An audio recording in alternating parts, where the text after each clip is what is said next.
Este ano, o Fantástico está investigando os gargalos do Brasil. Já mostramos bilhões de reais desperdiçados no sistema elétrico e na transposição do Rio São Francisco. Chegou a hora da série Brasil, quem paga é você. Sônia Bride, qual é o tema dessa noite? Tadeu, hoje nós vamos falar de ferrovias e portos. No preço de tudo que a gente compra, 20% são custo do transporte. Dá R$2 em cada 10, Tadeu. É muita coisa. E a consequência a gente vê. Este ano o Brasil teve uma super safra de grãos. E a comida ficou mais barata? Não ficou. Isso porque o preço do transporte fica mais caro ano a ano. De 2003 até 2011, o frete desde a lavoura mais do que triplicou. É uma situação absurda, Sônia. E essa conta acaba sendo de todos nós.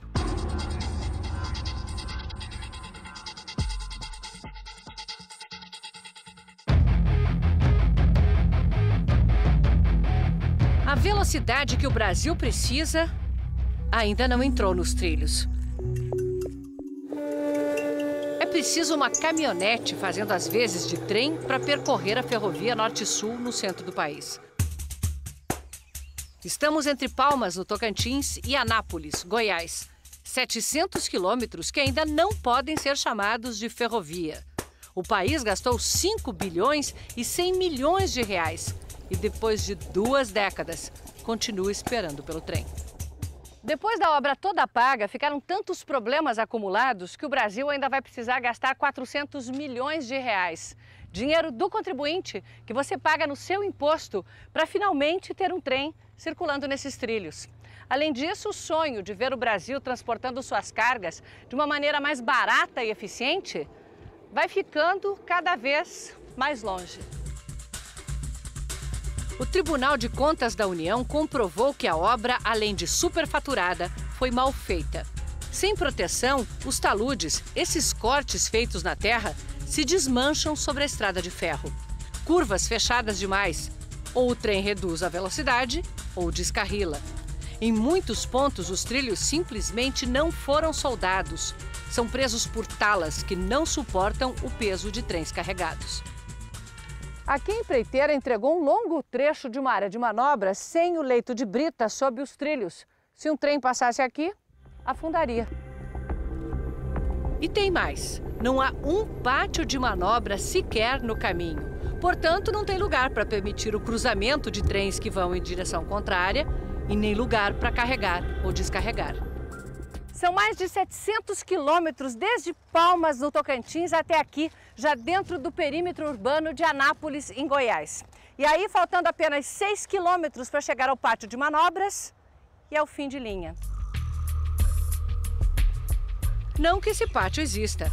Depois do túnel, tem o espaço e as pilhas de trilhos que, de tanto tempo estocados, estão perdendo a garantia. Para o IPEA, o Instituto de Pesquisas Econômicas Aplicadas, esse é o tipo de situação que o Brasil não pode mais permitir se quiser se desenvolver. É hora de fazer bem feito, agora.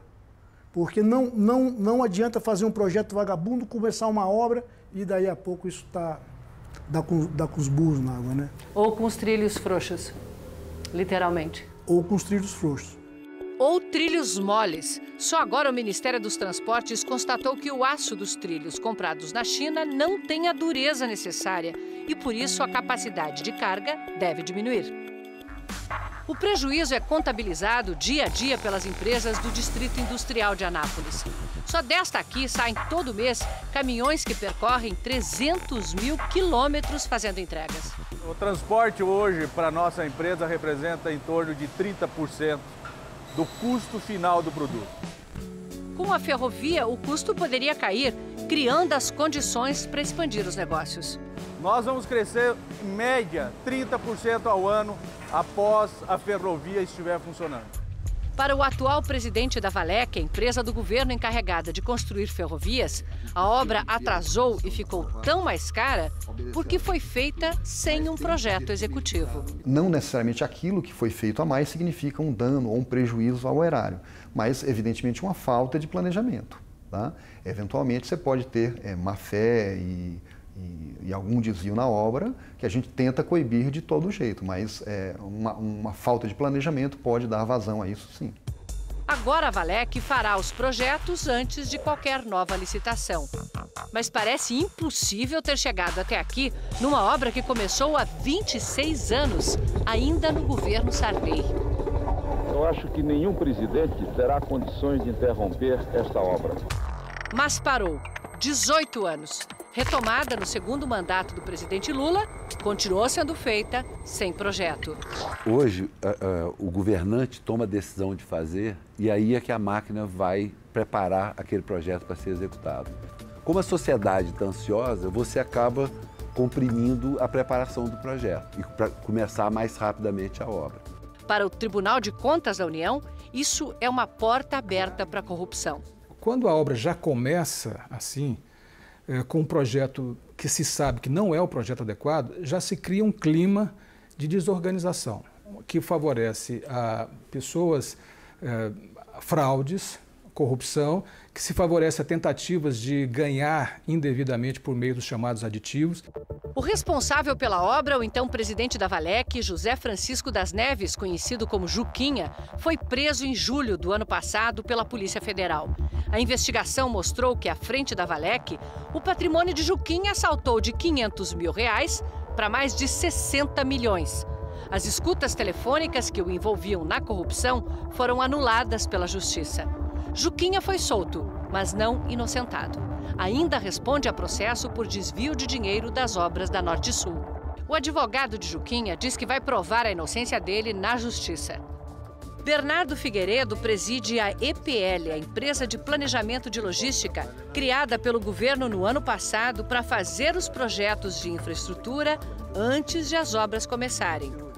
A EPL prepara um mapa de transportes que inclui 10 mil quilômetros de ferrovias para escoar as cargas do país.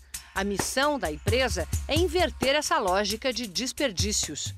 Nós precisamos de qualificar melhor a preparação das obras, porque é isso que vai evitar aditivos, obras inacabadas, o contrato que se esgota antes da obra.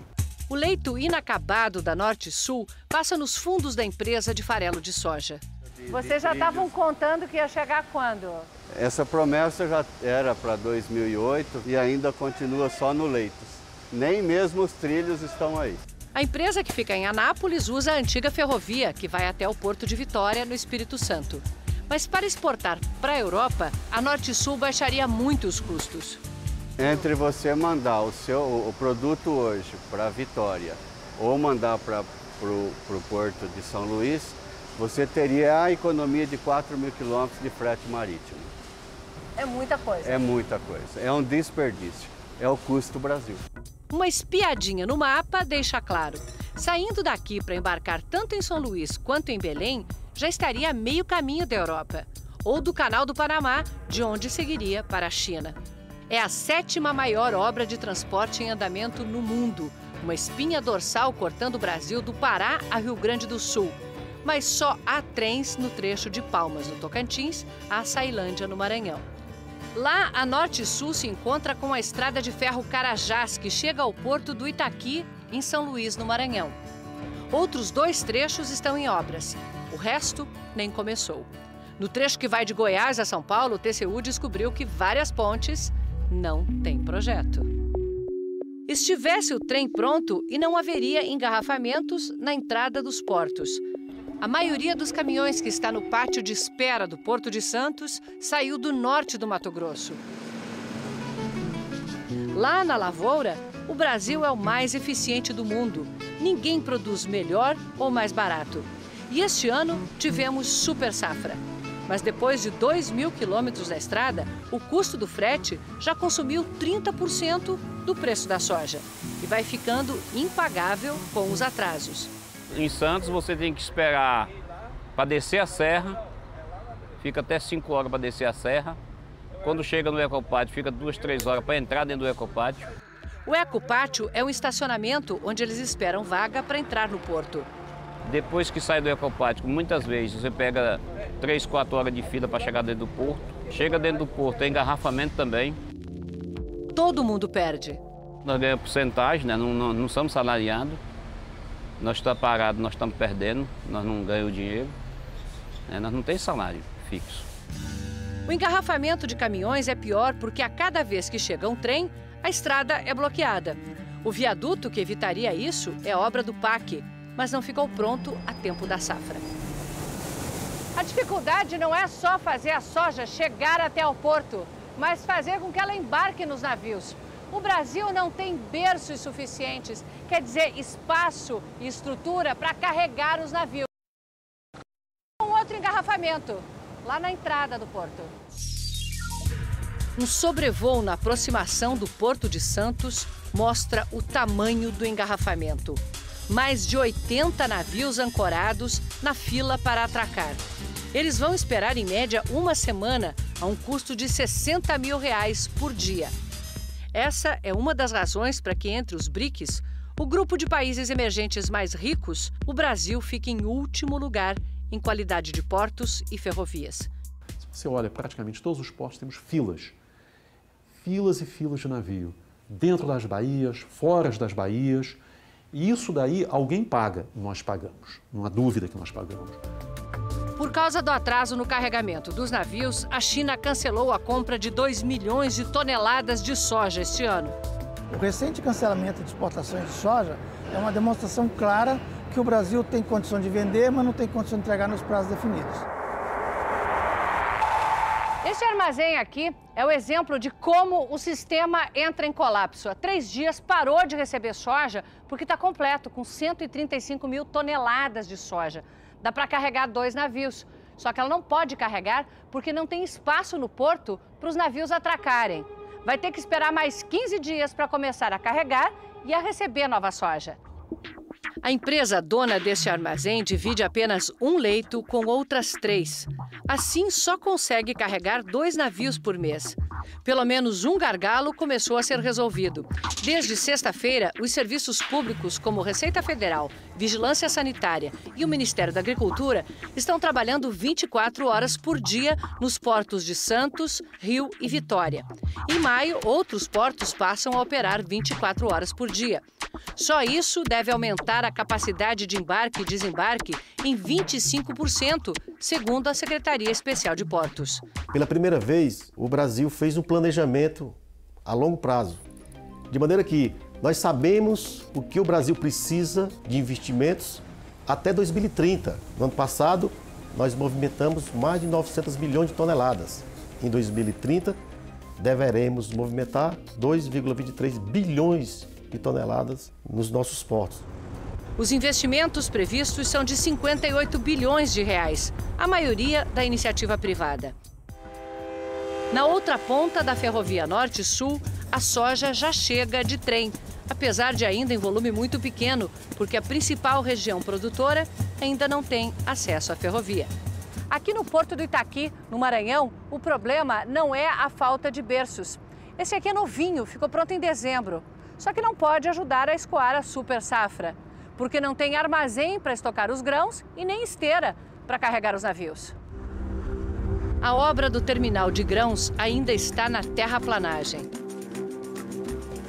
Ao lado, num terminal privado de uma empresa de mineração, mais de 3 milhões de toneladas de soja chegam de trem todo ano. É fácil ver como é mais eficiente. Um trem de 80 vagões é descarregado em 8 horas. A mesma carga precisaria de 240 caminhões e 60 horas de descarga. Só que para embarcar no navio, essa soja precisa dividir esteira com ferro. Quando um embarca, o outro para.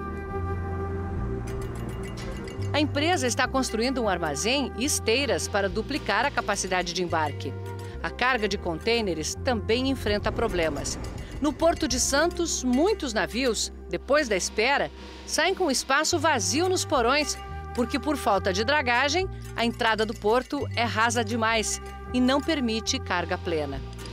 O operador do terminal diz que seus preços de operação são competitivos, mas aumentam muito por causa do acesso dos navios e dos caminhões. O custo, então, está em chegar e sair do porto? O custo está exatamente em chegar e sair do porto. Se você fizer um comparativo, o custo de um transporte de contêiner de São Paulo para cá custa mais ou menos R$ 1.200. Isso equivale a $600. Com $600 você atravessa a costa americana, da costa leste para a costa oeste. 4.300 quilômetros pelo que pagamos por 120 quilômetros. É que lá vai de trem. Se a ferrovia Norte-Sul estivesse pronta, o Brasil também sentiria o impacto de redução de custos. E, em vez de esvaziar, encheria os cofres públicos. De 2007 até agora, teria faturado 12 bilhões de reais, suficientes para pagar a obra e lucrar 50%.